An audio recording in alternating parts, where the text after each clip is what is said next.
Tōna rapa YAHUAH. So, what I'm going to be sharing today is a breakdown on Abarith 11:11 or Hebrews 1:1, because this ties back into the kingdom as well. So, talking about Amunah, talking about faith, and the breakdown of that scripture. So, Amunah or faith is the firm standing support of what you expect. Right, it's the firm standing support of what we're expecting to come. So without Amunah or faith, we have nothing. We have no support holding us up. A perfect example of Amunah at work is the three boys who were thrown into the furnace: Hananahu, Mishael, and Azariahu. I don't want to go back and call them their pagan names because they were all deities when they called them that in Babylon. So their support was YAHUAH. They had no doubt. This is why they were able to say to Nebuchadnezzar in Daniel 3:16, Hananahu, Mishael, and Azariahu replied, "O Nebuchadnezzar, we do not need to defend ourselves before you. If we are thrown into the blazing furnace, the Allah whom we serve is able to save us. YAHUAH will rescue us from your power, your majesty." This is where their Amunah was. It was in Allah. That was their strength. So things hoped for is tikvah. So it is the tav, the kaf, the wa, and the hay, meaning the mark, the covenant, the horizon, time cycle, nail, secure, reveal, or breath. So the abarith meaning a cord, an expectation, something you are tied to. So hope is not wishing, it is a cord pulling you towards a future promise. That is what our hope is for. And then the evidence is your kak, and the abarith, it is the concept. So it's the yod, kaf, and the het, which is the hand, the palm open, and then the fence boundary and protection. So abarith meaning for evidence is to prove, to correct, to make clear, to show something is true. So the evidence in the abarith is the work of the hand that reveals what is true. And then obviously we've got things not seen, so it is ra'ah. And so in the abarith, that is to perceive, to understand, to expect. So not seen equals not yet experienced in the natural realm. So once we start putting it all together and tying it all together and going back to the paleo, the literal abarith sense of that is faith is the firm stabilizing support that stands under your expectations, and it is the active proof of realities not yet seen. So the functional abarith translation for that is faith is steady strength that upholds what you are bound to expect, and the working evidence of what has not yet appeared. So the Paleo-Hebraic paraphrase of that is faith is the firmness that makes future promises stand in the presence, and the hand that reveals what your eyes cannot see. Now this is why we want to go back to that as well. There's just so much more depth in the original wording of it, and this is coming back to the kingdom, the keys of the kingdom, and working in the kingdom as well, right? It is all by our Amunah. It is by our Amunah and using our mouth to speak it. So the Abarith message today, Abarith thought of Amunah or faith is functional. Faith is functional, it's not emotional. Faith is evidence, it's not imagination. Faith is substance, it's not theory. Faith is a stabilizing force, it is not a feeling. Faith or Amunah brings the unseen into the realm of the seen by acting what is firm and established. So if we go back in the debate, Amunah is the sure confidence of what we hope for, and Amunah gives us proof of what we cannot see, the evidence of things not seen. Through their Amunah, the people in the days of old earned a good reputation. By Amunah, we understand the entire universe was formed at the command of YAHUAH. That what we now see did not come from anything that can be seen. And this is how we're to live our life. The things that we hope for, the things that we cannot see right now, we are believing Abu YAHUAH with our Amunah, these things that are going to come to fruition. You know, I posted a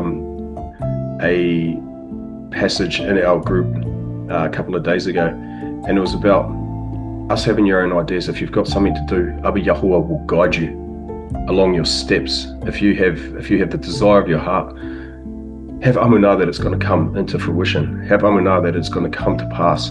But that's what you must be keeping. And YAHUAH will guide your steps along the way. And if it's not what he wants you to do, he'll put a red light in front of you and stop you from doing it. But it's about being sensitive and knowing that his Ruach HaKodesh is there with you, leading you and guiding, and his ministering Ruach are doing the same thing as we go along this journey in life. So I just want to encourage you all to just test yourselves and see where your Amunah is. And this is one thing that I've been doing a lot lately, is just testing myself on that, just to see how strong it is. So I just give all Todah to our YAHUAH for all that he's doing and building our Amunah day by day, and seek and pray him for it too. Pray to him for it as well.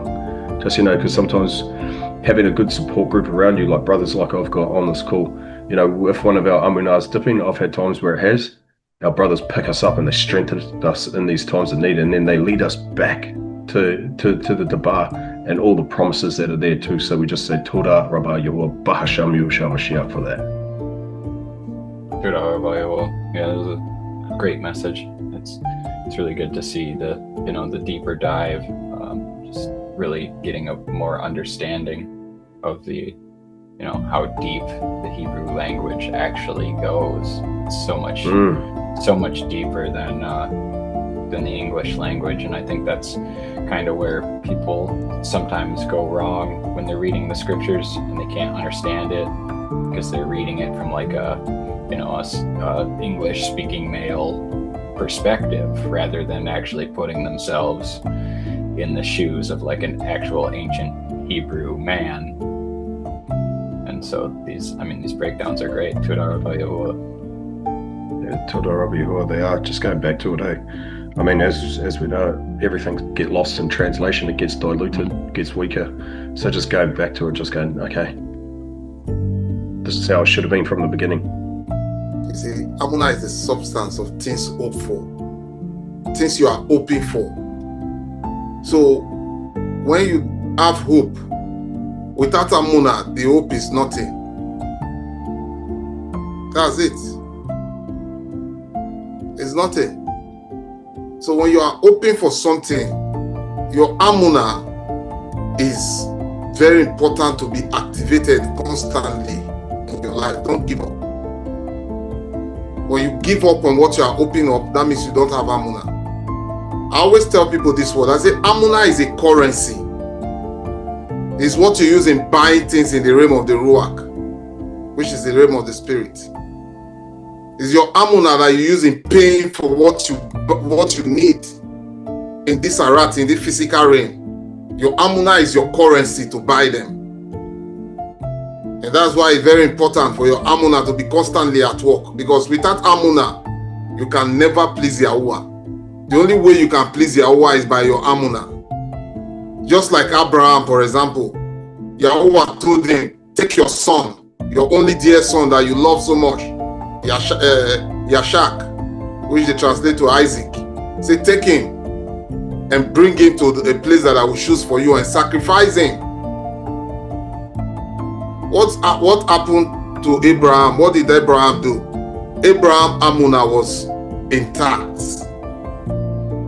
He knew that Abba YAHUAH that gave him this son is the one that owns the son, not even him. So if YAHUAH said, do this to the son, so be it.